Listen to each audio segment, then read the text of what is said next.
Peer পদ্ধতি এই দেশের মানুষ ইউজ না, তারা বোঝেও না, তারা ঠিক মতো জানেও না। কোনোদিন এটা ইভিএম আজকে কতদিন চেষ্টা করে ইভিএম বাদ দিতে হয়েছে, আর পিয়ার পদ্ধতি তো আমরা ইউজ না কোনোদিন, এটা প্রশ্ন উঠতে পারে না। দ্যাটস নট অ্যাডাল্ট ফ্র্যাঞ্চাইজ, মানে ডাইরেক্ট যে গণতন্ত্রের যে অধিকার আমার, সেই অধিকারটা তো সেখানে বিঘ্নিত হয়। সেগুলো তাদের ব্যাপার, তাদের দলের সিদ্ধান্তের ব্যাপার।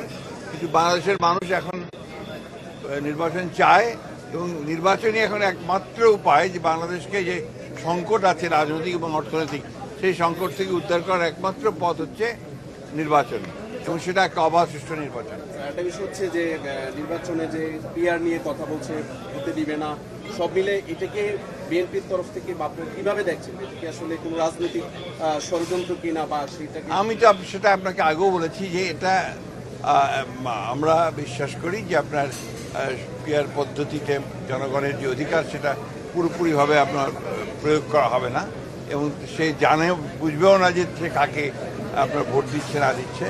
এটা তো বাংলাদেশের মানুষের ইউজ না, সুতরাং এটা গ্রহণযোগ্য না।